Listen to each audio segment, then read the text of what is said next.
सोहळा आनंदाचा गजर विठुरायाचा अखंड हरिनाम सप्ताह मौजे नाझरेकडे पठार तालुका पुरंदर जिल्हा पुणे विनीत समस्त ग्रामस्थ मंडळी भजनी मंडळ तसेच युवक मंडळ नाझरेकडे पठार किंवा गेले दिगंबर ईश्वर विभूती आणि राहिल्या त्या कीर्ती जगा माझी. जगामध्ये कीर्ती राहते संतांची, कीर्ती राहते ईश्वर भक्ताची आणि प्रसिद्धी राहते एखाद्या पदावरती असलेल्या माणसाची. प्रसिद्धी राहते एखाद्या वेळेस समाजामध्ये वेगळ्या प्रकारची झलक दाखवल्याच्या नंतर प्रसिद्धी होते. पण प्रसिद्धीला उतार असतो आणि कीर्तीला चढ असतो.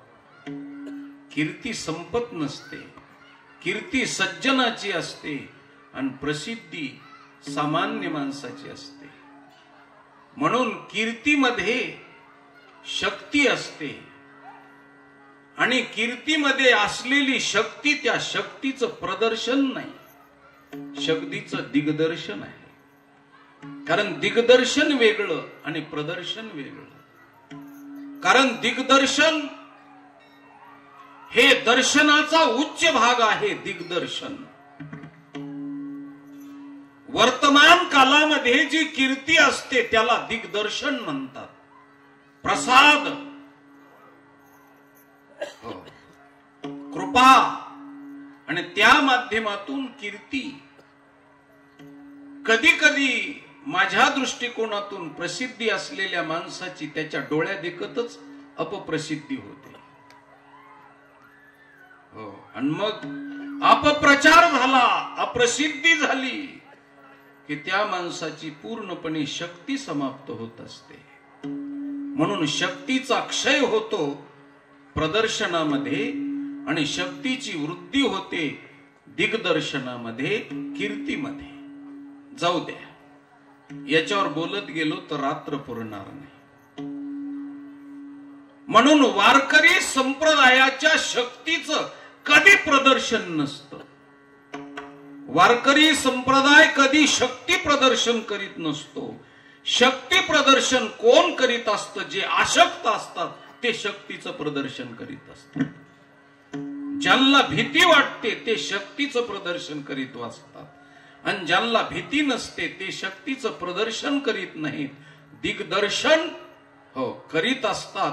म्हणून आज महाराजांनी वारकरी संप्रदायाच्या शक्तीचं दिग्दर्शन, दृष्टोत्पत्तीस आणून दिलेली जी शक्ती आहे त्या शक्तीचा दृष्टिपात आपल्या समोर प्रतिपादन केलेला आहे. तो कसा आहे तर पहिली गोष्ट सांगतो, जगाच्या पाठीवर 2000 धर्म आहेत. पण बाकीचे धर्म वारकरी संप्रदाय सोडून आशक्त आहेत. आणि वारकरी संप्रदाय हा शक्तिशाली आहे. का शक्तिशाली आहे? बाकीच्या संप्रदायाची स्थापना आणि बाकीच्या संप्रदायाला आधार शक्तिशाली भगवंताचा नाही, म्हणून शक्तिहीन संप्रदाय. आणि व्यक्तीच्या परस्पर व्यक्तीच्या माध्यमातून जे संप्रदाय फिरत असतात त्या व्यक्तीची शक्ती गेली की संप्रदायाची शक्ती कमी होत असते. आणि वारकरी संप्रदायाच्या स्थापना करणाऱ्या भगवान परमात्म्याची शक्ती कधीच समाप्त होत नाही. म्हणून वारकरी संप्रदाय हा शक्तिवान आहे. कशामुळं? तर आमच्या भगवंतामुळं शक्तिवान आहे महाराज.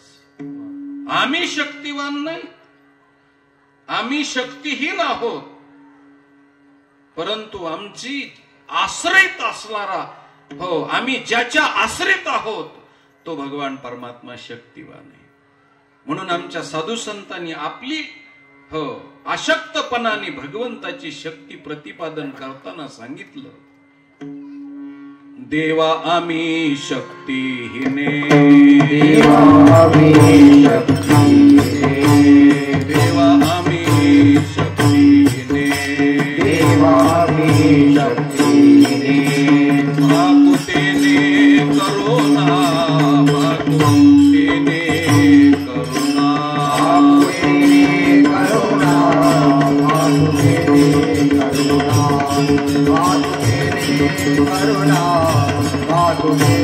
करुणा देवा आम्ही शक्तीने हापुते करुणा हापुते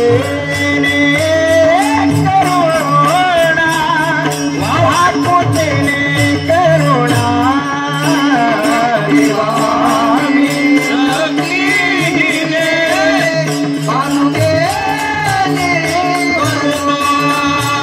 हापुते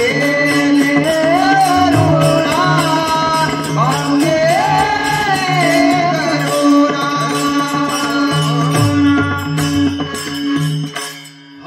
देवा आम्ही शक्तीने हापुते गावामध्ये भांडण लागलं आणि उदबत्ती छाप माणूस पहिलवानाच्या तोंडात मारायचा आणि पहिलवान गप्प बसायचा. पुन्हा पुन्हा ह्या तोंडात मारले की दुसऱ्या तोंडात मारायचा आणि तोंडानं शिव्याची लाखोली व्हायचा. त्यावेळेस बाहेरगावच्या माणसानं सांगितलं, काय माणूस आहे, एवढी ताकद याच्या अंगामध्ये, ते पाव खाऊन आतपाव झालेलं त्याला हो तोंडात मारतय, गप कसं बसलंय. बाकीच्याने सांगितलं, गप बस, आगाऊपणा करू नको. ते शक्तिहीन जरी दिसत असलं तरी त्याचा भाऊ मंत्री आहे, एक भाऊ कलेक्टर आहे आणि एक भाऊ एसपी आहे. त्याच्यामुळे हे त्याच्या तोंडात मारतंय हे ठीक आहे, पण त्यांनी त्याच्या तोंडात जर मारली तर त्याची चटणी होईल म्हणले. तोंडी लावायला सुद्धा कोणी उरणार नाही. तो गप बसतोय ती येडा नाही म्हणले, ते गप बसतोय ती बरोबर बसतोय, कारण ते शक्तीहीन नाही पण त्याच्या पाठीमाग शक्तिशाली माणसं उभे आहेत. तसं वारकरी शक्तीहीन आहे, परंतु आमचा वारकऱ्याचा देव भगवान परमात्मा शक्तिवान आहे. त्याच्यामुळं आमच्या बरोबर झटण्याची ताकद कुणाची नाही. भगवान परमात्मा शक्तिवान आहे, भगवान परमात्मा, म्हणून त्याची ताकद आहे. त्याच्या ताकदीनं आम्ही ताकदवान झालो. बळीयाचे अंकित आम्ही झालो. बळीवंत लाथाडीला संसार केला षडउर्मीचा. आम्ही त्याच्यामुळं बलवान आहोत, नाही तर आमच्यात काय ताकद आहे, आम्ही काय बोलू शकतो. आमच्या ज्ञानेश्वर महाराजांनी सांगितलं, भावे विन भक्ती, भक्ती विन मुक्ती, भावे विन भक्ती, भक्ती विन मुक्ती. हो, भावे विन भक्ती, भक्ती विना मुक्ती, आणि बळे विना शक्ती बोलून. हो, काही माणसं आचाटच बोलतात ना. शक्तीहीन माणसांनी आचाट बोलत जाऊ नये. ज्याच्याकडे बिलकुल शक्ती नाही त्याचं तोंडात बळ असतं. ज्याच्याकडे शक्ती नाही त्याच्यामध्ये तोंडात बळ असतं, आणि ज्याच्याकडे ही शक्ती असते त्याच्याकडे ह्याची कमतरता असते महाराज. पण काही हे असते पण हे अजिबात नसते, आणि काही हे असते पण हे अजिबात नसते. असं म्हणून शरीर बळ ज्याच्याकडे आहे त्याची शक्ती मनगटात असते, उदबत्ती छापाची शक्ती होटात असते, आणि मोठ्या माणसाची शक्ती पोटात असते महाराज. ते ध्यानात ठेवते. आणि मरताना त्याच्याने जर समजा नाही उष्ण घेता आलं तर मुलाचाही काळ गेला आणि त्याचाही काळ गेला. नाताला सांगते बर का, ते अमक्या माणसाने आपल्याला भर चौकात शिव्या दिलेल्या आहेत. असा सपाट्यात आला ना ढेकणासारखाच रगडायचा. पोटात गोळ असतो मोठ्या माणसाचं. भगवान परमात्मा शक्तिवान आहे महाराज. हो, कर्तुम अकर्तुम अन्यथा कर्तुम शक्तिवान आहे. म्हणून त्याची शक्ती आम्हाला प्रदर्शन, आपलं शक्ती आमच्यामध्ये संचरित झालेली असल्यामुळे आम्ही शक्तिवान आहे. एक आमचा देव शक्तिवान आहे म्हणून आम्ही शक्तिवान आहे, आणि आम्ही जी साधना करतो ती साधना भक्ती, कथा, कीर्तन, दिंडी, नामस्मरण हे शक्तिशाली आहे. म्हणून आम्ही ज्या साधनावरती आरूढ आहोत ते साधन शक्तिशाली आहे. हो, करायला सोपं आहे पण फलाला ते मोठं आहे, शक्तिवान आहे. म्हणून जगाच्या पाठीवर कथा कीर्तना इतकं, दिंडी एवढं आणि नामस्मरणा एवढं साधन जगाच्या पाठीवर कोणतंच मोठं नाहीये. म्हणून ज्या साधनाचा आम्ही अवलंब केला त्या साधनाची शक्ती आणि ज्याची ती भक्ती केली त्या परमात्म्याची शक्ती, या सगळ्या शक्ती एकत्रित झाल्या आणि आशक्त माणसामध्ये ह्या शक्ती प्रदर्शित झाल्या. आणि जगाच्या पाठीवर वारकरी संप्रदाय आशक्ताचा संप्रदाय शक्तिशाली झाला. म्हणून 2000 धर्मापैकी वारकरी संप्रदाय हा शक्तिवान संप्रदाय.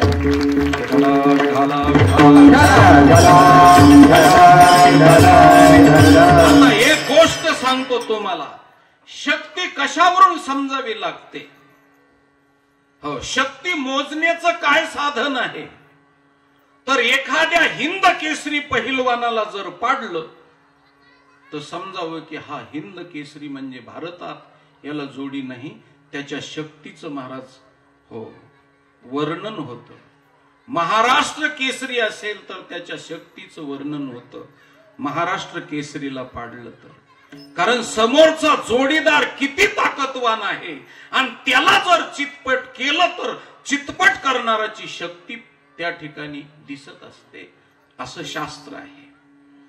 आता वारकरी संप्रदायानं कुणाच्या बरोबर कुस्ती केली आणि काय झालं, त्यामुळं वारकरी संप्रदाय शक्तिवान झाला आणि त्या शक्तीचं वर्णन आमच्या नाथ महाराजांना करावं असं काय घडलं. तर एक गोष्ट सांगतो तुम्हाला, जगाच्या पाठीवर सर्वांना घायाळ करणाऱ्या शक्ती दोन आहेत महाराज. एक आहे काळ आणि एक आहे काम. काळ आणि काम या दोन गोष्टी एवढ्या शक्तिशाली येतात, एवढ्या शक्तिशाली काय सांगावं. भल्या भल्याने त्यांच्या पुढे हात टेकले, भल्या भल्याने हात टेकले. हो, कामाजी कोतवाल याने नाडिले बहुतासी, हरिहराची आबरू घेतो भय नाही त्याशी. हो, जमदग्नी दुर्वास नाडिले महान महान ऋषी. हो, क्रोधाजी फौजदार तोही मिळाला त्याशी. हो, उठा की जी मायबाप आपलं जोहार मायबाप जोहार मी महार कायापुरीचा, असं वर्णन केलेलं आहे. काम हा सगळ्यात शक्तिशाली आहे. ब्रह्मादिक देवाला सुद्धा कुरघोडी करतो.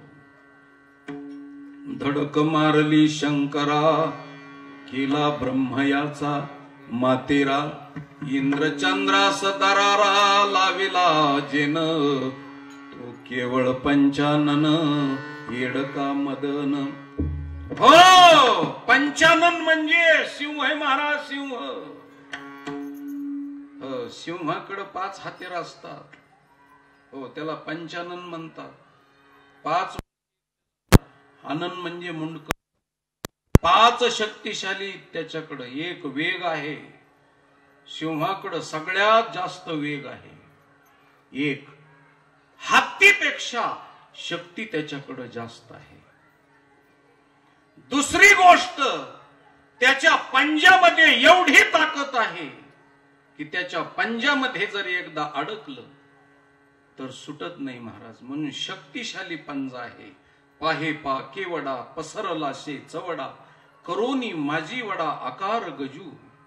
हे ज्ञान निधीचे भुजंग आणि विषय दरीचे वाघ आणि भजन मार्गीचे मांग मारकजे. आणि त्याच्या दातामध्ये एवढी ताकद असते की एकदा दातामध्ये नरड अलकलं की ते सुटत नाही. हत्तीचं सुद्धा गंडस्थळ फोडण्याची ताकद असते. म्हणून त्याच्या ठिकाणी 5 शक्ती आहेत महाराज. 5 शक्ती. आणि कुठल्याच प्रकारचं हत्यार न घेऊन जाता त्याच्याकडं, म्हणून त्याला पंचानन म्हणलेले. पंचानन तसा हा काम पंचानन आहे. पंचानन शब्द, स्पर्श, रूप, रस आणि गंध या 5 तोंडानं जिंकण्याचा प्रयत्न करतो, राजा होतो. 5 तोंडानं.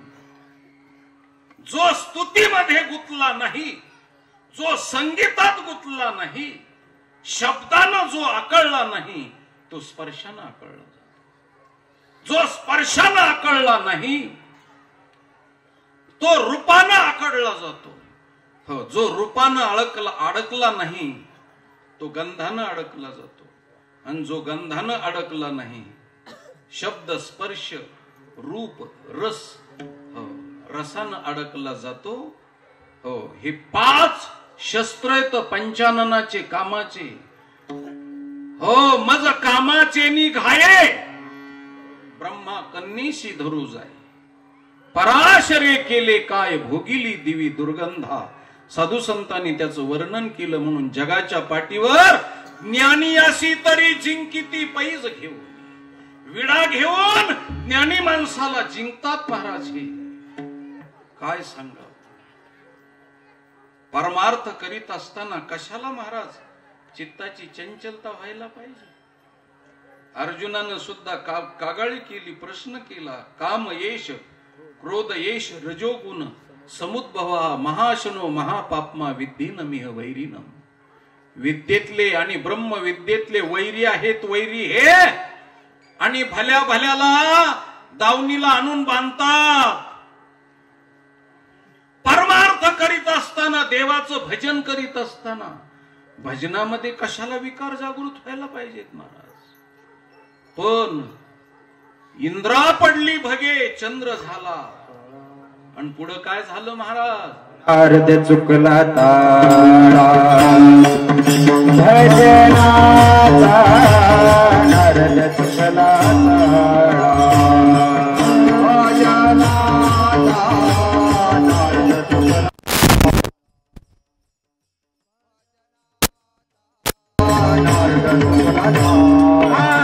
इंद्रा पडली भले, चंद्र झाला तारा, नारद चुकला तारा वेदनाचा. हो, नारद चुकला तारा वेदनाचा. पडली भले, चंद्र झाला तारा, नारद चुकला तारा वेदनाचा, नारद चुकला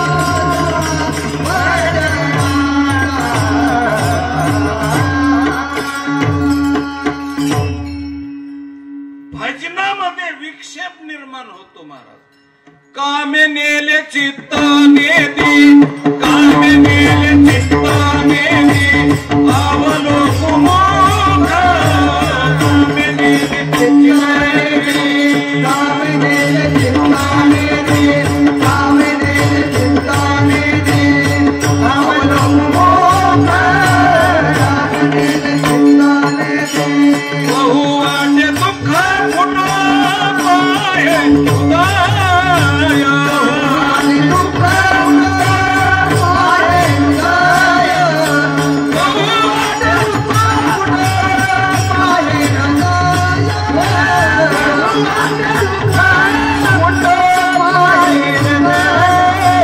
कागाचा सुरुवाती मला, कागाचा सुरुवाती मला, केले भगवंता. कागाचा सुरुवाती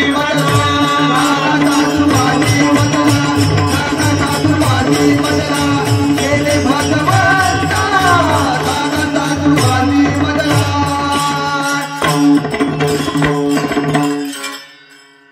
हो, कामी नेले चित्त. तुकोबरायची कागाळी आहे महाराज. सगळ्यांची शक्ती तिथं समाप्त होते, समाप्त. मला बोलण्यासारखं खूप आहे महाराज. हिरा आहे हिरा. हो, हिरा एवढा कठीण आहे की टेल्को सारख्या, बजाज सारख्या कंपन्यामध्ये 30,000 टनाचं वज वरी उचललं जातं आणि खाली टाकलं जातं. त्यावेळेस त्या 30,000 टनाचं क्रेननं वज उचलीत असताना कुठल्याच धातूचे छेरे दम धरीत नाही. तिथं हिऱ्याचे छेरे असतात. हजारो वेळा खालीवरी जरी गेलं 30,000 टनाचं वज चिशीसानी बॉडीज तयार करण्याकरता, तरी महाराज हिरा घासला जात नाही. तो हिरा ऐरणीमध्ये जर घुसला तर पहारीच्या तर्फीनं वरी निघत नाही. पण तो हिरा ठेविता ऐरणी वाचे मारिता जो, घनी तोची मोल पावे खरा करणीचा होय चुरा. पण तो हिरा ऐरणीमध्ये घुसल्यानंतर बाहेर काढण्याकरता हिरकणी जर आली आणि हिरकणीचा त्याला स्पर्श झाला की तो हिरा उसळी मारूनच वर येतो. मग हिरा जर हिरकणीच्या इतका ऐकिण्यात आहे तर जिवंत हिऱ्याचं काय होत असेल? निर्जीव हिरा जर इतका हिरकणीच्या ऐकिण्यात आहे तर सजीव हिऱ्याचं काय होत असेल? ज्याच्या त्याच्याच पद्धतीनं पाहायचं. आणि तुम्हाला हिरा सापडला नसला तर आपणच सगळे हिरे आहेत ना. तात्पर्य सांगण्याचं काय महाराज? म्हणून कामाच्या पुढं सगळ्याची ताकद खलास झाली. पण वारकरी संप्रदायाच्या कीर्तन भजनाने साधनानं महाराज ही ताकद पणाला लावली. आणि तुम्हाला शास्त्र प्रतिपादन करेल पण भौतिक शास्त्र सांगतो. भौतिक शास्त्र आपण सगळे आळंदीवरून देहूवरून येणाऱ्या दिंड्याच्या मार्गावरचे मार्गस्थ प्रवासी आपण आहोत आणि पाहत आहोत सगळे. मी आपल्याला क्षमा मागून बोलतो माझ्या माता भगिनींची. जगाच्या पाठीवर सगळ्या धर्माला बांधला दावणीला कामानं, पण वारकरी संप्रदायाच्या दिंडीमध्ये, कारण इथं दिंडी शब्द वापरलाय, संत आले वरले दिंडी. दिंडीची ताकद काय आहे आणि कथा कीर्तनाची ताकद काय आहे हे मी सांगण्याकरता सांगतो. हो, दिंडी 700 वर्ष झालं दिंडी ज्ञानोबाराय तुकोबारायची 350 वर्ष झालं दिंडी चालते. क्षमा मागून बोलतो. पडत्या पावसामध्ये राहुटीच्या इकडच्या बाजूला माता भगिनी झोपतात आणि इकडच्या बाजूला महाराज पुरुष झोपतात. परंतु अजून पेपरला आणि व्हॉट्सअपला एकही बातमी नाही की त्या स्त्रीचा पदर त्या झोपलेल्या पुरुषांनी वाढला. एकही बातमी नाही. हेच वारकरी संप्रदायाच्या शक्तीचं दर्शन आहे. हो, नाही तर एक ऑफिस सुद्धा नाही. काय धिंगाणा चालतो ती. हो, एक कार्यालय सुद्धा नाही. काय धिंगाणा चालतो ती. एक खातं रिकाम नाही. ज्या ठिकाणी विद्येचं मंदिर आहे त्या विद्येच्या मंदिरामध्ये बहीण भावाच्या नात्यानं विद्यार्थी आणि विद्यार्थिनी येतात. हो, आणि जे गुरु त्यांना शिक्षण देतात त्या कॉलेजमध्ये आणि त्या विद्या मंदिरामध्ये किती धिंगाणा चालतो हे काय कीर्तनात त्याचं प्रदर्शन करू का महाराज? कॉलेजमध्ये हो काटेरी जंगल तयार करायचं काम चालू आहे शिक्षणाच्या नावाखाली. आणि समाजाला तकलीफ देणारी माणसं निर्माण होतात. माणूस नाही निर्माण होत. म्हणून मी चिंतन प्रतिपादन करतो की सगळीकडे एवढा धिंगाणा चाललेला असताना वारकरी संप्रदायाच्या दिंडीमध्ये 700 वर्षात एकही घटना घडली नाही. याच्यापेक्षा महाराज तुम्हाला कोणतं आमच्या शक्तीचं शास्त्र प्रतिपादन करावं हे तुम्हीच पहा. एकही नाही, एक बी नाही. आणि आळंदी पंढरपूर सोडा पण खालून बी येणाऱ्या दिंड्यातून तुम्हाला पाहायला मिळालं नाही. कथा कीर्तनामध्ये नाही. पंढरपुरामध्ये एका बाजूला माता भगिनी एका बाजूला पुरुष प्रातर्विधीला बसतात. तरी सुद्धा कुणी कुणाकडे लक्ष दिलं गेलं नाही. कशाचा परिणाम आहे तर वारकरी झाल्याच्या नंतर अंतःकरणातून काम निघून जातो आणि पांडुरंग परमात्मा तिथे येतो. म्हणून आमच्या साधू संतांनी सांगितलं तुका म्हणे देह भरिला विठ्ठले आणि काम क्रोधे केले घरी.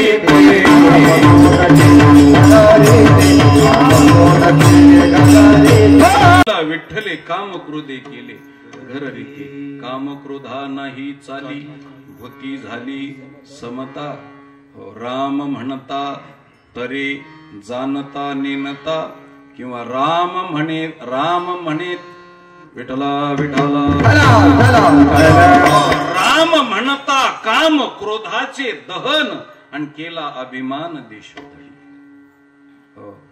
एका जनार्दनी संसार केला काम क्रोध देशोधडी गेला. या रीतरिवाजाप्रमाणे महाराज काम क्रोधा सगळ्याची त्या ठिकाणी समाप्ती झाली. नुसती समाप्ती झाली नाही तर पुढं बोलतो मी. काळाच्या आपलं कामाच्या नंतर दोन ककार, काळ आणि काम. हो, काळाची ताकद एवढी आहे की काळाच्या पुढं महाराज जगाच्या पाठीवरला कुणीच टिकला नाही. सुंदर माणसं काळाच्या पडद्याच्या आड गेले, देखणे माणसं काळाच्या पडद्याच्या आड गेले, बुद्धिमान माणसं काळाच्या पडद्याच्या आड गेले, श्रीमंत माणसं काळाच्या पडद्याच्या आड गेले, शूर माणसं गेले, वीर माणसं गेले, दानशूर गेले, हो साधू संत गेले, नवे नवे ऋषी मुनी गेले, यक्ष गण गंधर्व चारण किन्नर गेले. ज्यांनी काळ निर्माण केला मिया नियमिला साता काळ ग्रासी तसे भूता. त्या भगवान कृष्णाला सुद्धा काळाच्या चपेटीतून सुटावं लागलं नाहीये. येथे उरो नाही आले अवतार येरते पामर जीव किती. पण वारकऱ्यानं तिथं शक्ती दाखवली आणि काळ गुलाम सलाम करी तुक या घरी राबतो. हो जगा काळ खाय जगा काळ खाय जगा काळ खाय जगा काळ खाय. आम्ही माझा दिला पाय आम्ही माझा दिला पाय आम्ही माझा दिला पाय आम्ही माझा दिला पाय आम्ही माझा दिला पाय. जगा काळ खाय आम्ही माझा दिला पाय आम्ही माझा दिला पाय.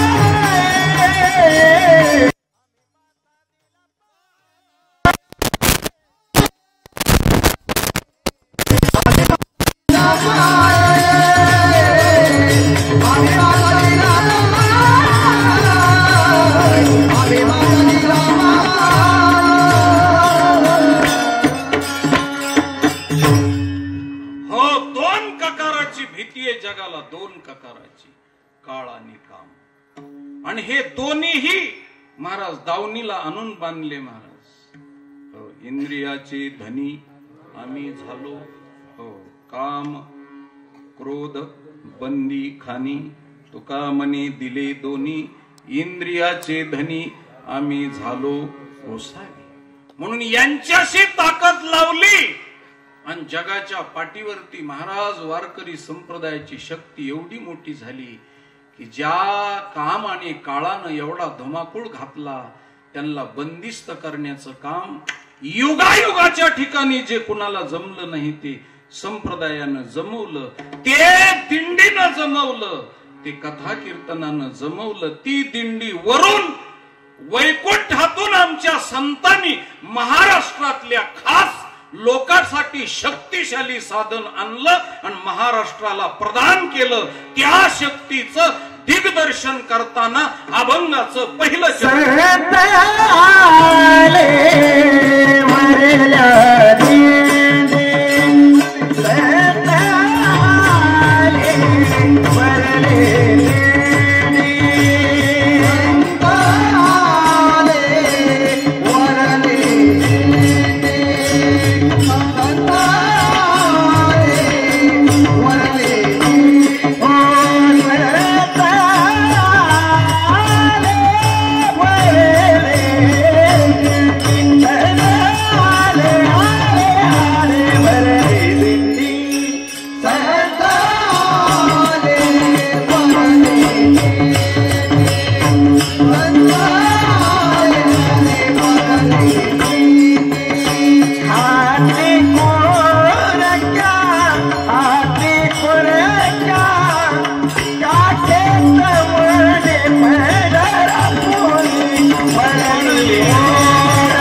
हाती खुरक्या काखेत मुंडली. संत वरले, खालचे नाहीत बर. संत खालचे नसते तर खालच्या थराचे बी नसते. तुम्हाला वाटलं तर घ्या, पण संत हे खालच्या थराचे नसते. त्यांचा लियर, इंग्लिश मध्ये लियर म्हणजे दर्जा, थर, वरचा स्तर असतो. महाराज वरच्या स्तराचे असतात. म्हणून संत वरले, संत आले वरले, वरले संत खाली आले. आता तुम्हाला एक गोष्ट सांगतो.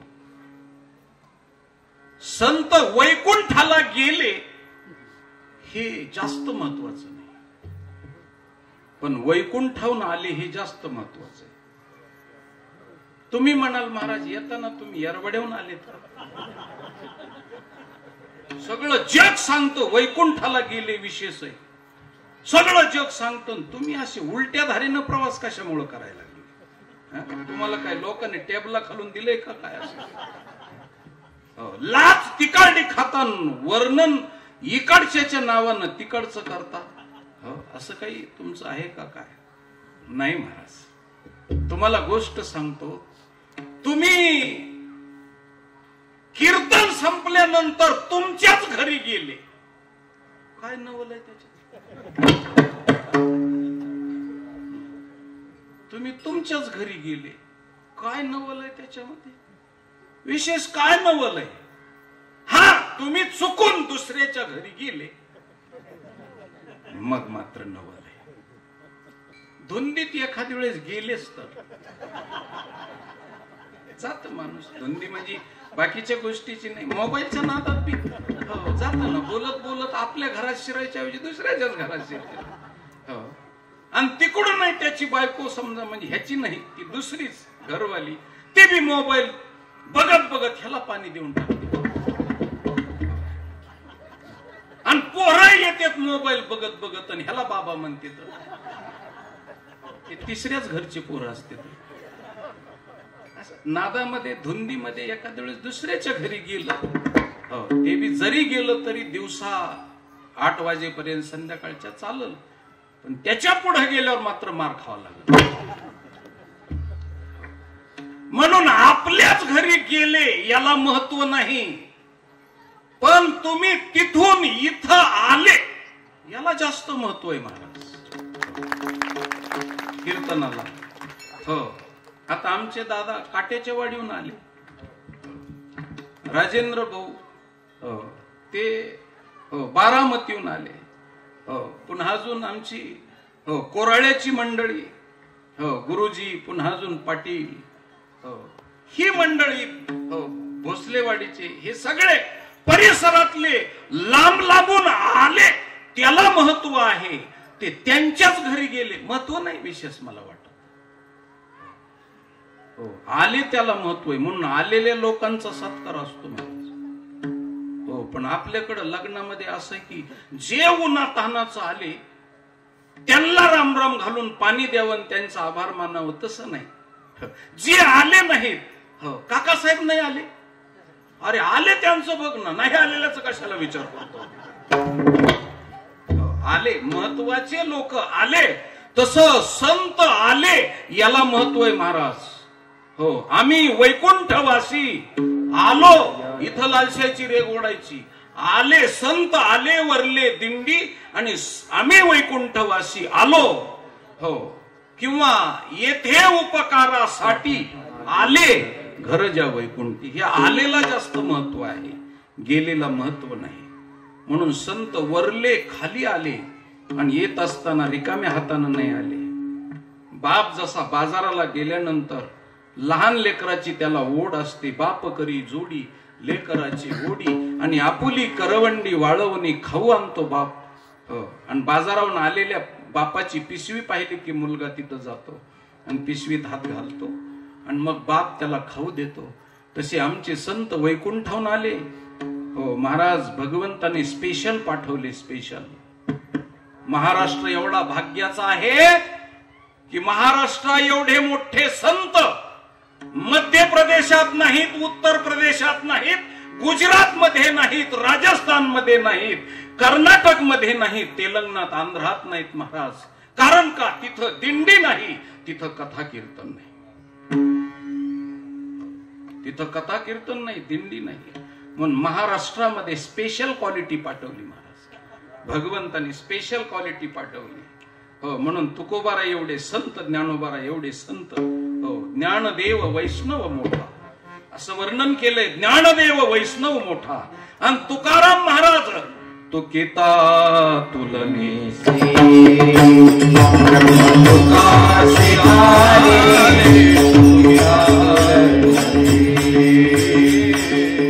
तुकिता तुलनेसे ब्रह्मा तुकासे आले, तुकिता तुलनेसे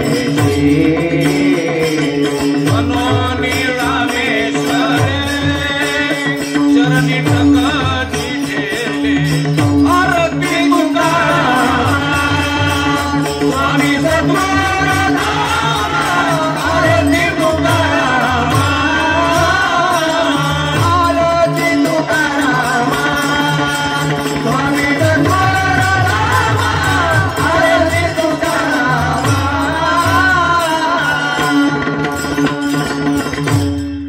हा, तुलना केली तर ब्रह्म तुकाशी आले एवढे मोठे. हो, म्हणून आरती तुकारामा स्वामी सद्गुरु धामा सच्चिदानंद मूर्ती.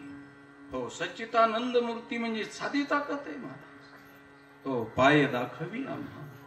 ही ताकद सामान्य नाही, असामान्य आहे. म्हणून आम्ही भाग्यवान आहोत. एवढ्या मोठाल्या संतांच्या नंतर आम्ही जन्माला आलो. हे आमचं महाराष्ट्राचं भाग्य आहे. म्हणून महाराष्ट्रामध्ये स्पेशालिटीनं भगवान परमात्म्याने पाठवलेले संत आमच्यासाठी खाऊ घेऊन आले. दिंडीचा, कथा कीर्तनाचा आणि नामस्मरणाचा खाऊ आणला. आणि आम्ही तो खाऊ खाऊन बलदंड झालो महाराज. बलदंड.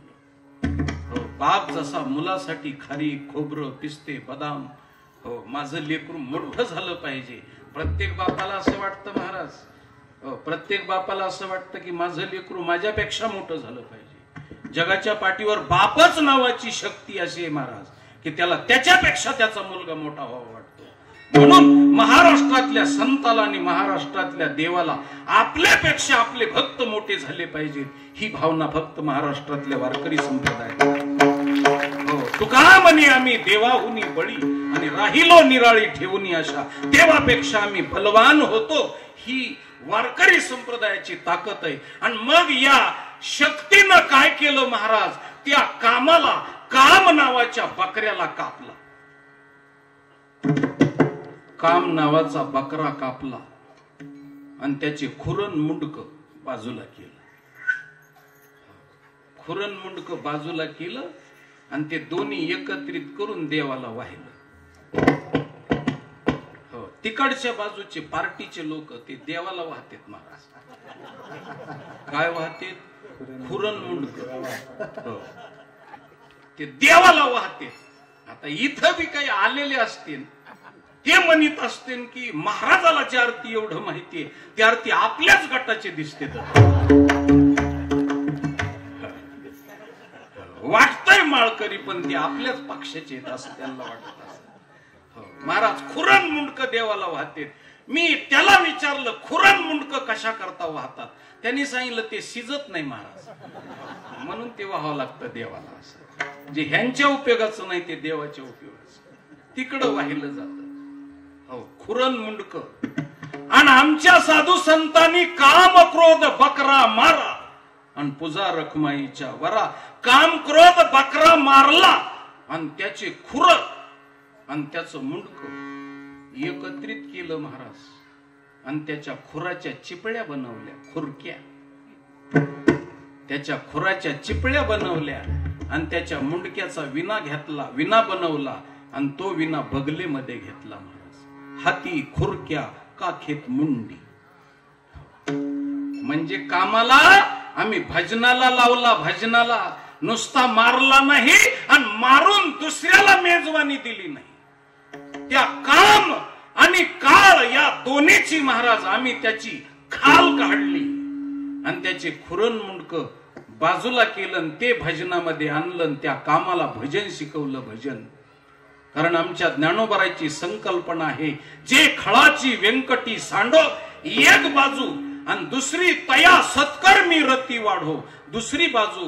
तर आम्ही त्याला दुष्ट असलेल्या जगावरती दया माया न दाखवणाऱ्या कामाला आम्ही मारला आणि दुसरी बाजू त्याची काय केली महाराज, तर त्याला भजनामध्ये घातला, त्याला भजन करायला लावलं. विषय तो त्यांचा नारायण विषय तो त्यांचा नारायण वडील माता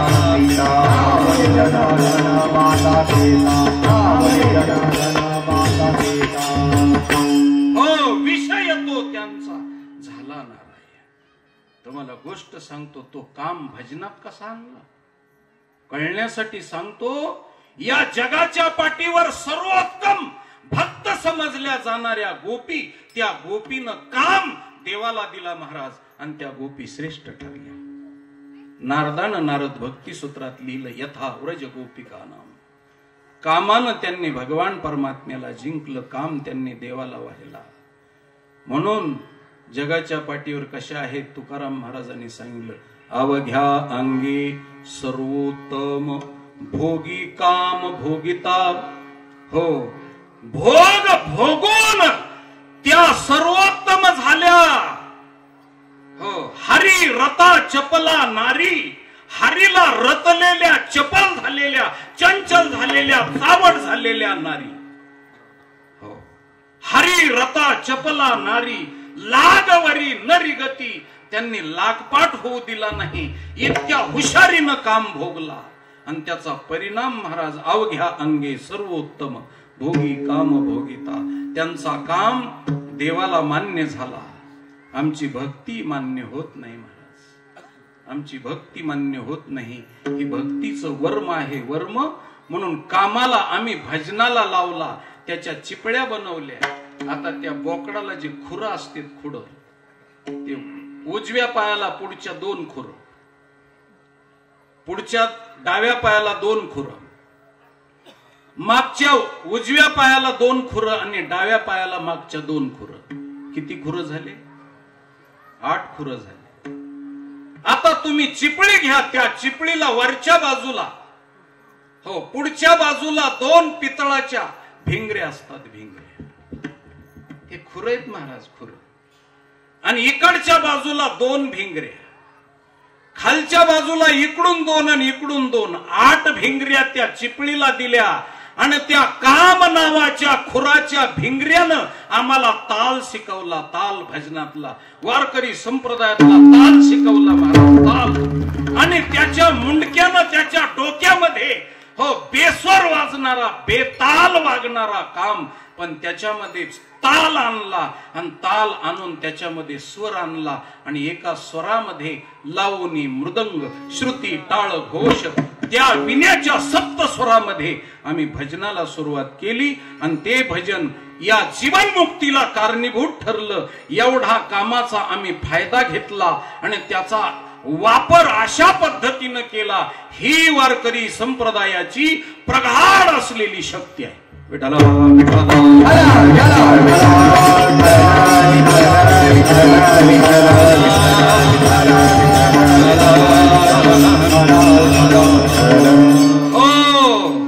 म्हणून हाती खुरक्या काखेत मुंडी. आता त्या विण्याला महाराज 5 तार आहेत. संगीतवाल्या मंडळीला सांगतो, भजनातल्या त्याला 5 तार आहेत, पण त्याच्यातून 7 सूर निघतात. आणि हे 7 सूर कसे निघतात, तर डाव्या बाजूला, विण्याच्या बाजूला डाव्या बाजूला जी तार असते ती तीव्र सप्तकात असते. उजव्या बाजूला तार असते झाऱ्याची, ती असते खर्ज सप्तकामध्ये. आणि मधल्या तारी असतात त्या असतात मंद्र सप्तकामध्ये. ज्यावेळेस तुम्ही एक तीव्र सप्तकातली तार वाजवाल त्यावेळेस एक स्वर निघतो, खर्ज वाजवाल त्यावेळेस दुसरा स्वर निघतो, 3 तारी एका वेळेस वाजवाल त्यावेळेस तिसरा स्वर निघतो, तुम्ही त्या तीव्र सप्तकाकडून 3 तारीकडे वाजवलं की महाराज 4था स्वर निघतो. 3 तारीकडून तीव्र सप्तकाकडे वाजवला की 5वा स्वर निघतो. 3 तारीकडून झाऱ्याकडे वाजवलं की 6वा स्वर निघतो आणि झाऱ्याकडून 3 तारीकडे वाजवलं की 7वा स्वर निघतो. असे 7 स्वर निघतात महाराज. आणि सप्त स्वरामध्ये आमच्या वारकऱ्याचं भजन 5 तारीवर चालतं. विठाला विठाला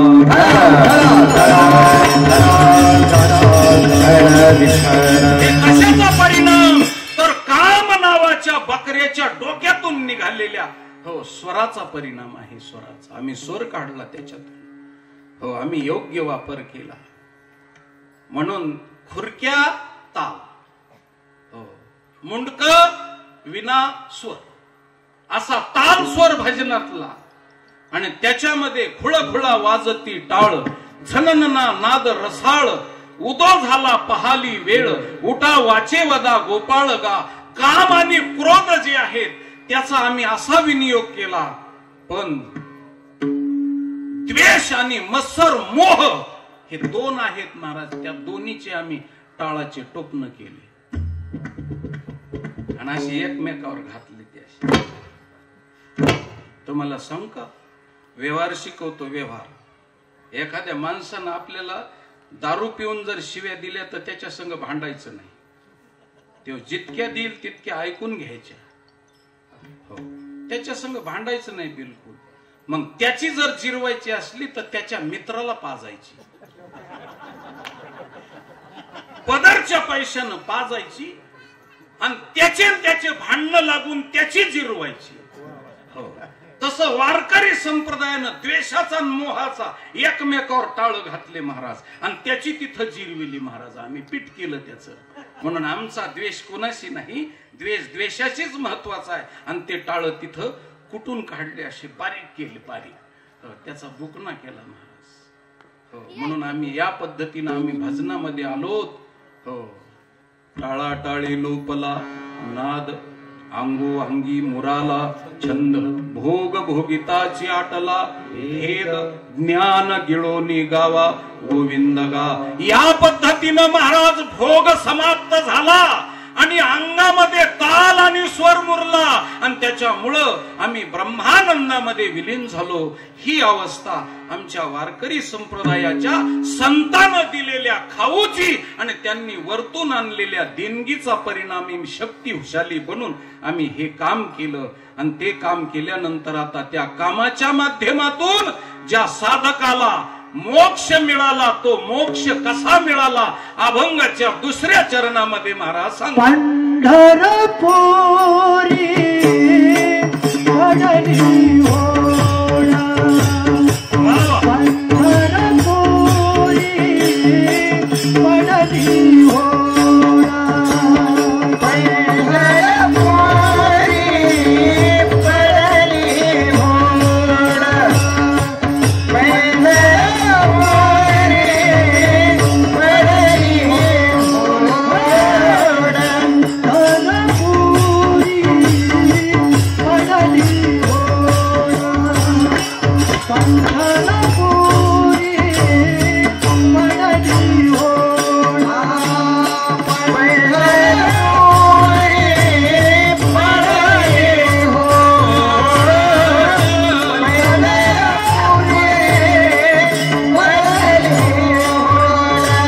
आपल्याकडे एक शब्द आहे चारी मुंड्या चित. चारी मुंड्या चित म्हणजे 4 खुर आणि मुंडक एकत्रित करणं. हे पहिलवानकीमध्ये चारी मुंड्या चित केलं असं म्हणतात. किंवा दुसरा शब्द आहे त्याची खुरमुंडीच केली. खुरमुंडी केली म्हणजे खुरण मुंडक एकत्रित केलं असा त्याचा अर्थ. खुरमुंडी वरखुंडी वरवंडी कुरमुंडी पुन्हा अजून महाराज मुरकुंडी असे बरेच शब्द आहेत महाराज वारकरी संप्रदायात. तुका म्हणे काया करीन पुरवंडी वाळून हे सांडी मस्तक हे. तुका म्हणे आपलं संत लिहितात बहु झालो लंड पायी घातली मुरकुंड ही मुरकुंडी. खुरमुंडी वरवंडी करवंडी बाप करी जोडी लेकराचे ओढी आपुली करवंडी वाळवणी पोटाची खोबन. असे वेगळे वेगळे अर्थ आहेत. सगळे अर्थ लावित गेलं तर महाराज आपल्याला रात्र पुरणार नाही. हे जुने शब्द आहेत, जुने फार, आणि हे मराठीच्या मायबोलीतले शब्द आहेत आणि संतांनी ते वापरले. महाराज पुढे सांगतो मी आपल्याला गोड चिंतन. त्या कामाला आम्ही भजनाला लावलं, त्या कामासह वर्तमान आम्हाला मोक्ष मिळाला. आणि मोक्ष कसा मिळाला तर मुटका म्हणजे इंद्रियाचा निग्रह करणाऱ्याला तर मोक्ष मिळालाच, पण धांगडीला बी मोक्ष मिळाला. हो, मुटक्या परिस धांगड गोड. हो, पंढरपुरी पडली होड. पंढरपुरामध्ये चढावड लागली. चढावड कशाची? मोक्ष देण्याची. बाकीच्या तीर्थामध्ये तुम्ही गेलात तर मोक्ष मिळेल, पण कष्ट साध्य. काशीला मोक्ष मिळतो. मोक्ष देवोनी उदार काशी होय कीर, परी वेचणे लागे शरीर तय गावे. महाराज तिथं मरावं लागतं. मरावं लागतं म्हणजे फाशी घेऊन नाही. फाशी घेऊन मेलात तर काशी बी सोडवीत नाही महाराज. काशीत गेला तर काशीतच गेला तर आमचं काही म्हणणं नाही. आम्हाला काय करायचं, काशी करा, कुठं करायचं. काशीत गेला तर मेला तर फाशी घेऊन मी सुटत नाही महाराज. जन्म जन्मांतरानं सुटत नाही. मग तिथं मरावं लागतं. योगायोगानं नैसर्गिक मृत्यू यावा लागतो. त्यावेळेस शंकर भगवान परमात्मा कानामध्ये मंत्र सांगतात आणि मोक्ष मिळतो. पण मिळेलच म्हणून भरवसा सांगता येत नाही. मरणच तिथं म्हणून भरवसा सांगता येत नाही. ह्या सगळ्या गोष्टी. पण पंढरपुरात तसं नाही. हिमवंतू दोष खाये परी जीवित्वाची हानी. हो, हिमवंतू हिमालयामध्ये शरीर पडलं तर मोक्ष मिळतो, पण तिथं सुद्धा जीवित्व खलास करावं लागतं त्यावेळेस. पण पंढरपुरात मरण्याची गरज नाही. पंढरपुरात जेवढे बुक्क्याचे, गुंकाचे, हळदीचे जेवढे दुकान आहेत प्रसादाचे, त्याच्यापेक्षा जास्त दुकानं मोक्ष देण्याचे दुकान. पेटच्या पेट आहे महाराज. हो, पंढरपुरातल्या एका दुकानाची ऍड सांगतो तुम्हाला मी. पंढरपुरात गेला तर नुसतं देवाचं दर्शन घेतलं तरी मोक्ष. दर्शन हेळा मात्रे तया होय मुक्ती. हेळा मात्रे म्हणजे एका निमिषाचा 100वा भाग म्हणजे हेळा. इतक्या लवकर मोक्ष. देवाचं दर्शन घेतलं की मग एक जण म्हणला आपल्याच्यानं इतक्या गर्दीत 18 तास उभं राहणं होत नाही. त्या मोक्षाचं काय व्हायचं ते हो द्या, मोक्षाला मोक्ष जाऊ द्या, पण आपण तिकडं जाणार नाही. मग म्हणले तिकडं जाऊ नको, वाड्याच्या भोवती मंदिराच्या भोवती ये आणि नुसता कळसाला नमस्कार घाल. तुका म्हणे मोक्ष देखिल्या कळस, तात्काळ हा नाश अहंकाराचा. कळस नावाचं स्वतंत्र दुकान आहे मोक्ष देणार. म्हणले पण तिथे बी गर्दीत जावाच लागतं ना, आणि आपल्याच्यानं गर्दी सहन होत नाही. मग म्हणले तू असं कर की संताला नुसतं आलिंगन दे, आलिंगन घडे मोक्ष सायुज्यता जोडे. आलिंगन दिलं तरी मोक्ष. म्हणले पण संत कुठं भेटायचे? नाही संत पण मिळत हे हाटी, आणि हिंदता कपाटी राणीवणी संत पण मिळत नाही. कुठं संत मिळायचे आणि त्यांना आलिंगन द्यायचं? म्हणले बाबा नको मिळू देऊ, पण पंढरपुरात गेला तर नुसतं तोंडाने नामस्मरण कर. मुखी नाम हाती मोक्ष, ऐशी साक्ष बहुतांची वैष्णवाचा माल करा तुरतुरा वस्तुशी. तिथं तुला मोक्ष मिळेल. म्हणले पण येईल का तोंडाला नाव? बरं नाही आलं तर कीर्तन ऐक. लोक कीर्तन करते ते कीर्तन ऐक ना. आणि कीर्तन ऐकलंस तर कीर्तन चांग, कीर्तन चांग होय अंग हरिरूप. तू हरिरूप होशील. कीर्तन कर मोक्ष आहे. कीर्तन ऐक मोक्ष आहे. प्रदक्षिणा घाल मोक्ष आहे. चंद्रभागेची स्नान कर मोक्ष आहे. गार पाण्याचा तुला जर तिटकारा आला तर नुसते डोळ्यानं चंद्रभागा पहा मोक्ष आहे. अहो इतका स्वस्त कुठंच नाही ना. सांगा मला तुम्ही इतका स्वस्त चंद्रभागा डोळ्यानं पाहिल्यानंतर, प्रदक्षिणा घातल्याच्या नंतर इतका मोक्ष स्वस्त झाला. म्हणून पंढरपुरी पडली होड. पंढरपुरात चढावड लागली मोक्ष देण्याची. हो, भुक्ती मुक्ती फुकाची साठी कोण तयाकडे पाहिजे. हो, फुकात फुकट फुकट मिळायला लागल्या. भुक्ती मुक्ती दोन्ही बी मिळायला लागल्या. कोण तयाकडे पाहेरी. अरे नुसता देवळाच्या दारात उभा राहिलास तरी तेने मुक्तीच्या रे साधे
मोक्षाचे तो आम्हा नाही अवघड, तो अशी उघड गाठोडीस आमच्या गटुड्यातच बांधलेला आहे त्याच्यामुळे आम्हाला अवघड नाही काय त्याच, म्हणून चढावड लागली.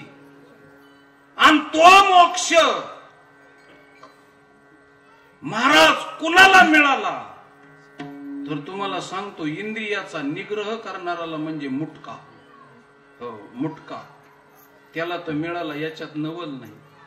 पण धांगडीला मिळाला, धांगडीला.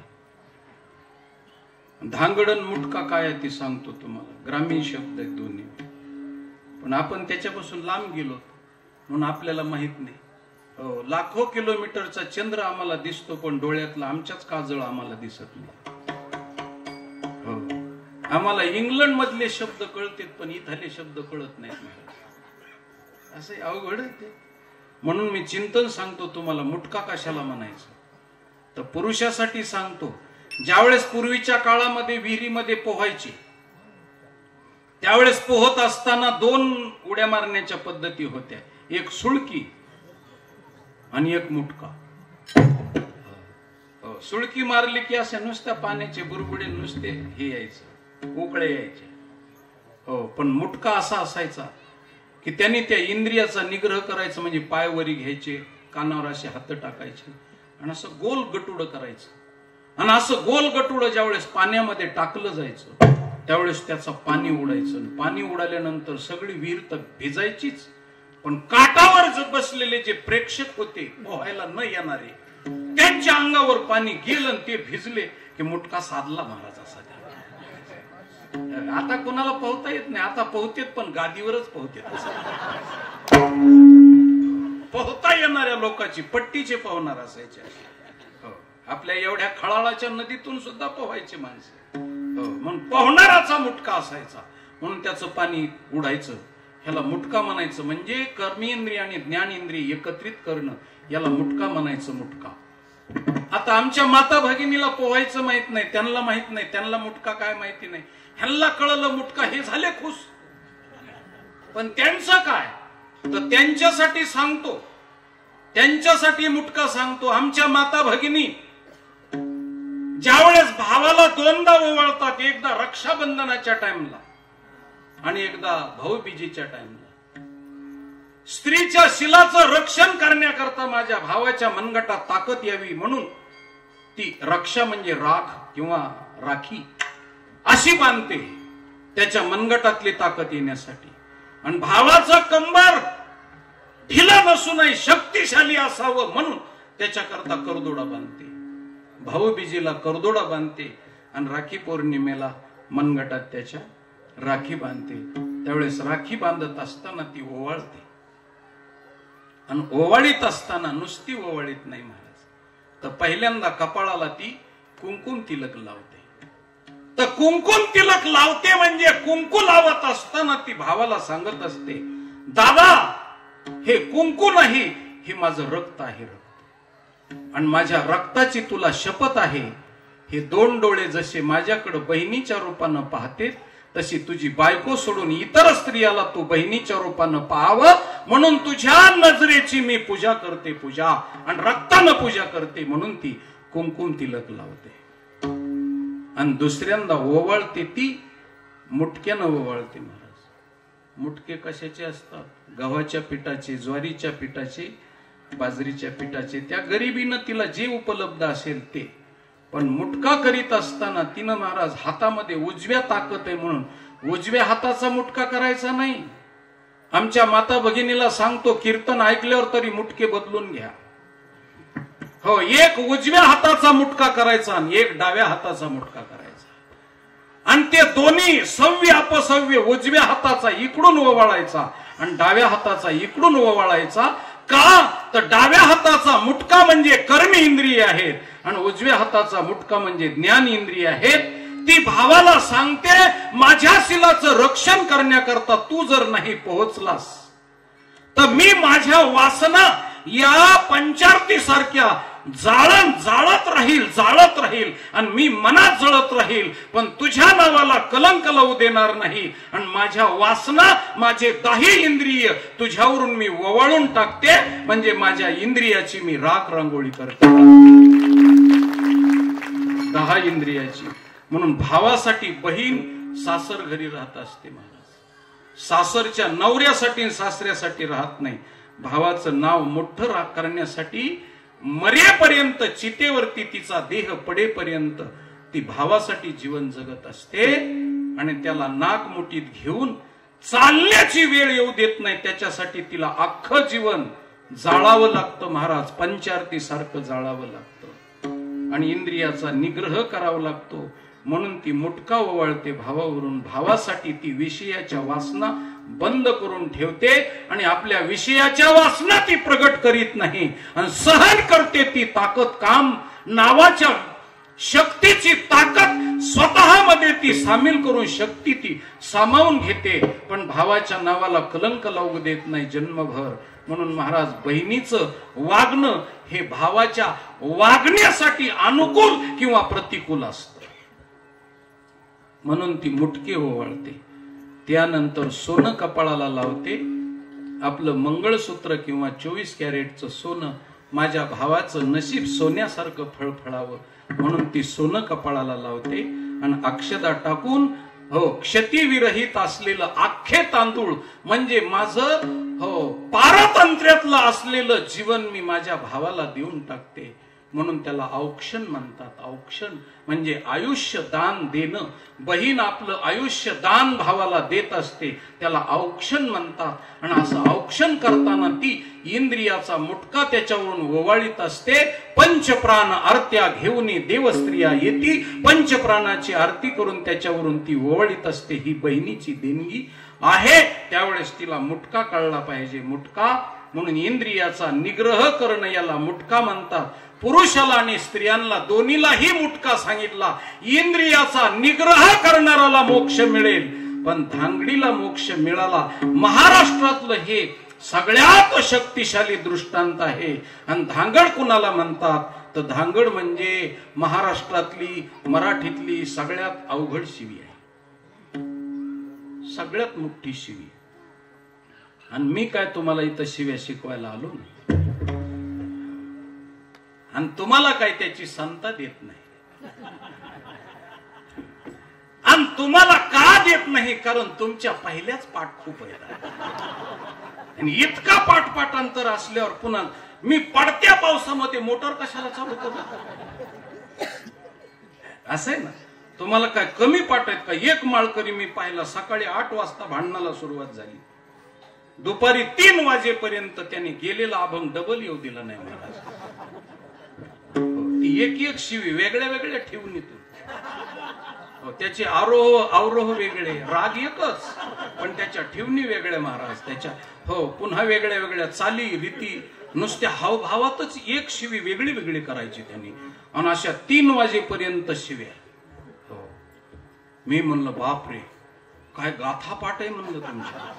त्यांनी सांगितलं महाराज आता शिकता एकाच संताचा झालाय, अजून 40 संताची गाठे. म्हणलं आता नको पारायण करू विनाकारण माझ्या पुढे. हो, असे पाठपाठांतर असलेले शिवी महाराज. शिवी, धांगड म्हणजे शिवी. आणि ती शिवी मी तुम्हाला पदच्छेदानं, अन्वयानं, व्यतिरेकानं सांगत नाही, पण ती शिवी कशी आहे संताच्या प्रमाणानं सांगतो महाराज. ज्यावेळेस भगवान कृष्ण परमात्म्यानं दाढी वेणीची गाठ मारली आणि दाढीविनीची गाठ मारल्याच्या नंतर अंधारामध्ये कळलं नाही आणि दाढीला हिसका बसल्याबरोबर कशाचा हिसका बसला म्हणून गवळणीला सांगितलं उठ आणि दिवा लाव, चिमणी लाव. त्यावेळेस ती पटकन उठली. उठत असताना दाढीला जास्त हिसका बसला. हिसका बसल्या बरोबर तो गावरान माणूस महाराज, तो काय अमेरिकेहून शिकून आलेला नव्हता. मग त्यांनी गावरान खमंग शिवी काढली बाहेर. खमंग काय शिवी दिली महाराज? मस्त भवनिया मातली झांगडी, भवनिया मातली नागडी, मस्त भवनिया मातली झांगडी, भवनिया मातली नागडी, हरिते ओढा ओढी मजा लागी, ओढा ओढी मजे लागी, ओढा ओढी मजे लागी. हो मस्त होनिया, मस्त मस्त नाही बर का, हो मस्त होनिया म्हणजे उन्मत्त होऊन. मातली माजली, विषयाच्या माजानं माजली, उन्मत्त झाली. अशी मस्त होनिया मातली धांगडी आणि 80 वर्षाच्या वयात करीते ओढा ओढी मज लागी. अशी जी स्वैरी इंद्रिय सोडलेली तिला धांगड म्हणतात. आणि पंढरपुरामध्ये काम आम्ही बकरा केला आणि त्याच्या माध्यमातून भजन केलं आणि त्या भजनाचा परिणाम इंद्रिय निग्रह करणाऱ्याला मोक्ष मिळाला. पण धांगडीला म्हणजे स्वैर विषय सेवन करणाऱ्याला सुद्धा मोक्ष मिळाला. आणि अशा धांगडीची परमगुरु आहे कानोपात्रा. कानोपात्रा ही परमगुरु आहे. धन्य कानोपात्रा झाली भाग्याची, हो भेटी ज्ञानदेवाची झाली म्हणून, हो ज्ञानोदेव ज्ञानेश्वर महाराजाची भेट झाली म्हणून धन्य कानोपात्रा झाली भाग्याची. कानोपात्रा ही कोण होती? धांगड होती, धांगड विषय सेवन करणारी.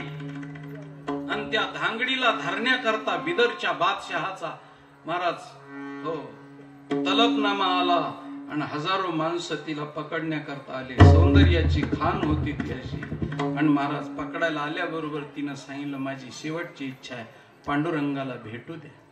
आणि गेली महाराज मंदिरामध्ये ती धांगड आणि पांडुरंगाच्या पायावर डोकं ठेवलं आणि देवाच्या पुढे उभी राहून ढळढळा अश्रू गळायला लागले आणि सांगितलं प्रभू अरे सिंहाची शिकार कोलं घेऊन चाललं, बघ सांभाळ तू मला आता. म्हणून देवाच्या सानिध्यात उभी राहिली. भगवान परमात्मा प्रगट झाले महाराज आणि त्या कानोपात्रेला मांडीवरती घेतलं आणि मांडीमध्ये ती विलीन झाली. विलीन. पांडुरंगाचं दर्शन नंतर आहे आणि अगोदर आपल्याला दर्शन धांगडीचं घ्यावं लागतं. आणि धांगडीचं दर्शन घेऊन देवाकडे त्या धांगडीला सांगावं लागतं की आमची देवाकडे शिफारस कर. तुका म्हणे तुम्ही निरविल्या वरी मग मज हरी. उपेक्षिना त्या धांगडीला म्हणावं लागतं मी आपल्याला प्रश्न विचारतो, जगाच्या पाठीवर एक तरी तीर्थ आणि एक तरी संप्रदाय सांगा की तिथं वेश्येला मोक्ष मिळाला. आमच्या पंढरपुरामध्ये धांगडीला मोक्ष मिळतो, इंद्रिय निग्रहाला करणाराला का मिळणार नाही? इतका फुकट झाला आणि चढावड लागली त्या मोक्ष देणाराची.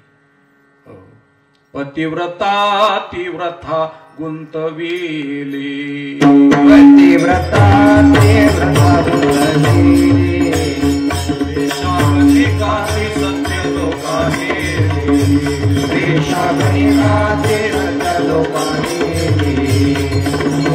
गुणाकडे लाविले,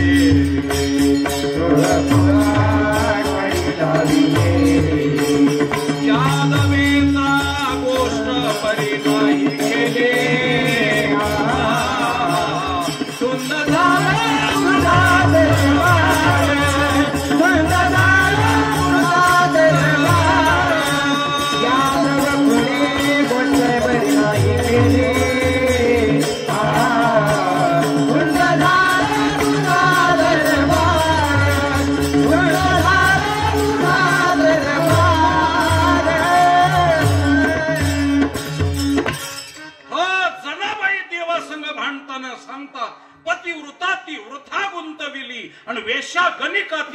ते लोकांनी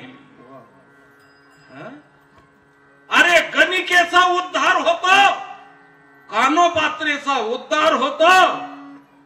श्रीमद भागवतामध्ये ब्रह्मचर्य धारण करणाऱ्या शुकाचार्यानं जिचं वर्णन केलं ती पिंगला तिचा उद्धार होतो.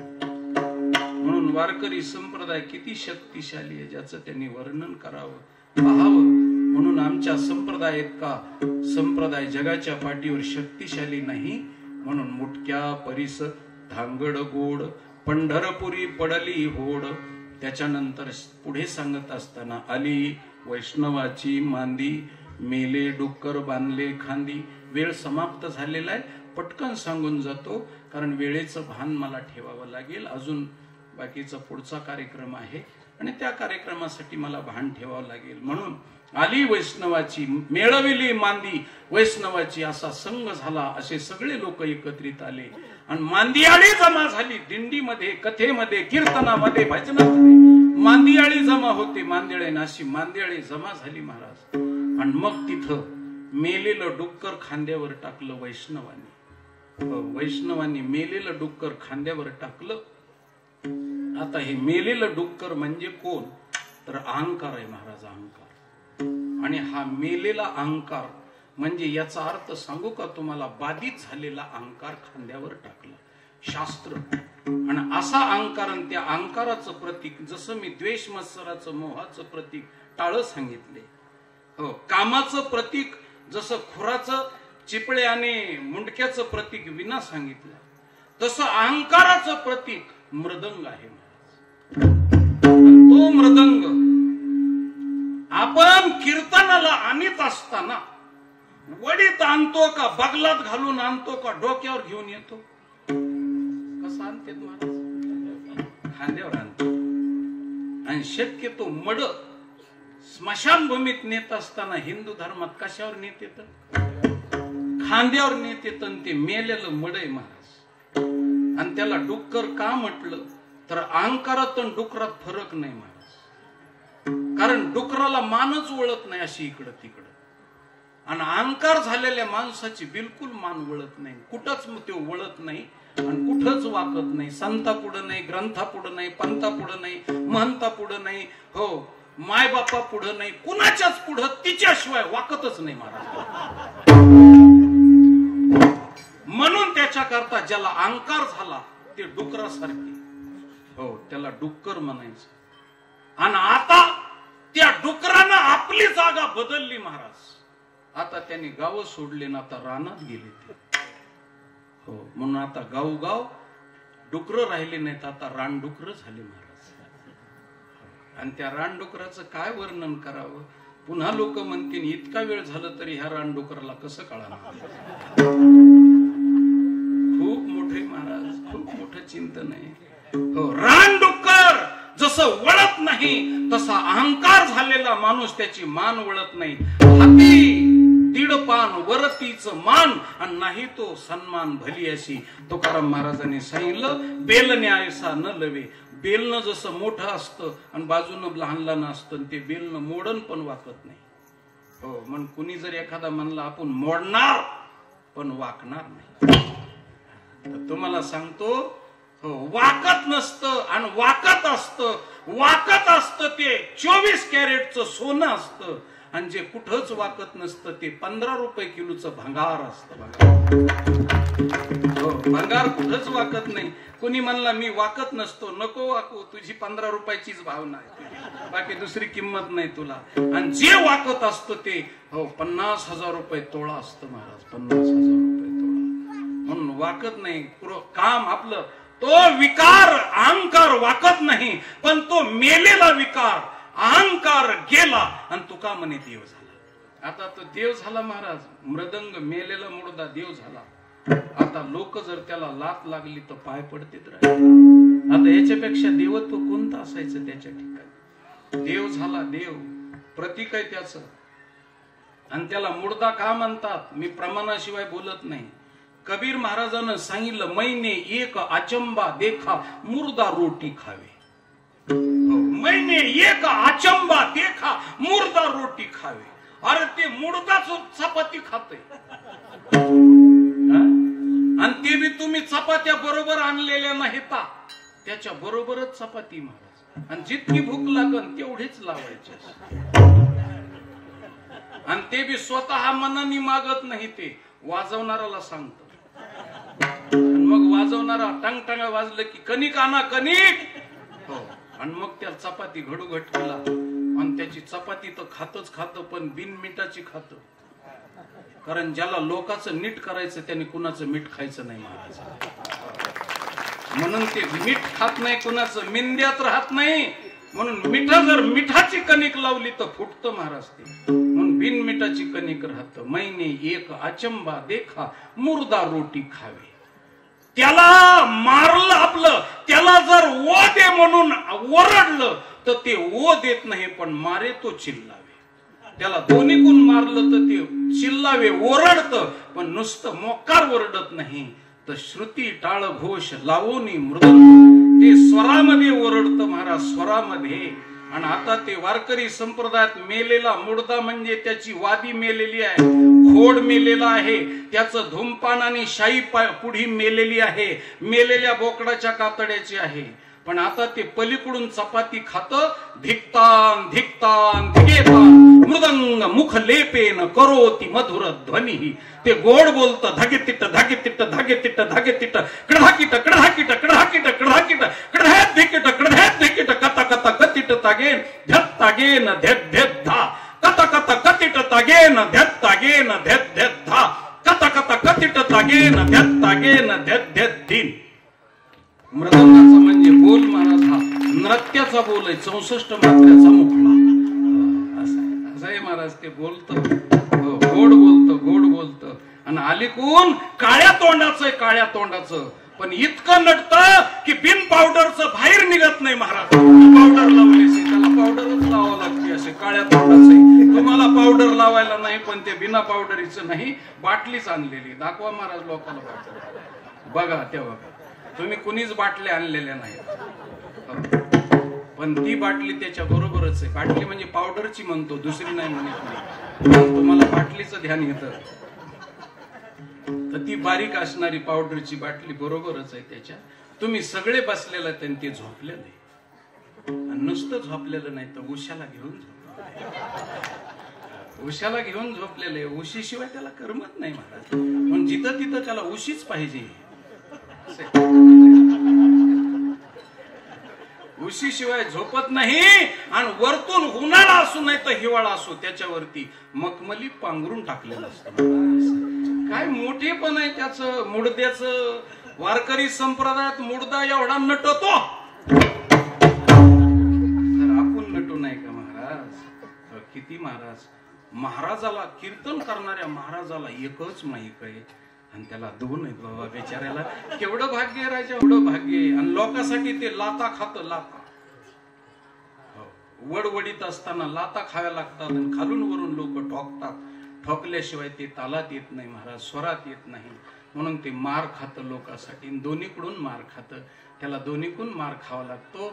पण समाजामध्ये महाराज आता जर गजताल वाजवला तर हत्ती सुद्धा असा पाय उभा घेऊन राहतो, एवढी ताकद आहे. आता 2 संतांचा संवाद सांगतो. चलो मचिंदर गोरख आया, धिंदा धिंदिना धिंदा धिंदिना, चलो मचिंदर गोरख आया, धिंदा धिंदिना धिंदा धिंदिना, चलो मचिंदर.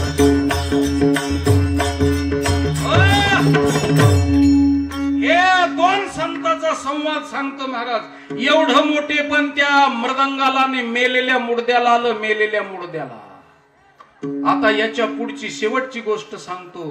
ते उन्हामध्ये जर निघालं आणि पावसात निघालं तर लोक त्याच्यावर छत्री धरतेत. राजछत्र त्याला मिळालं, राजवैभव मिळालं.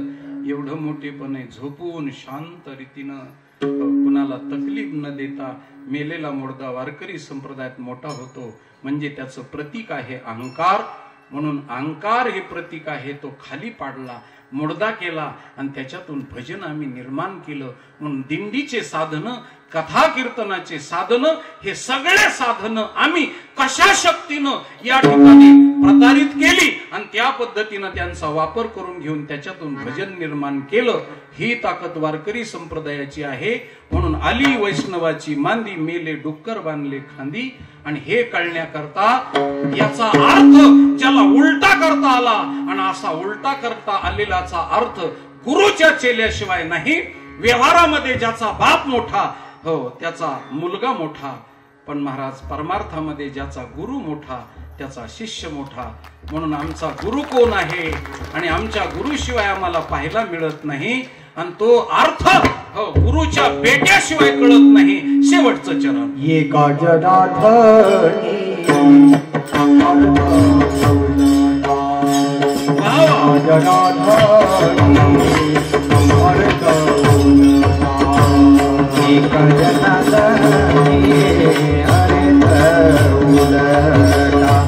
एका जनार्दनी अर्थ उलटा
ते क्या करीस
सोहळा आनंद आनंदाचा गजर विठुरायाचा अखंड हरिनाम सप्ताह मौजे नाझरी कडे पठार तालुका पुरंदर जिल्हा पुणे विनीत समस्त ग्रामस्थ मंडळी भजनी मंडळ तसेच युवक मंडळ नाझरे कडे पठार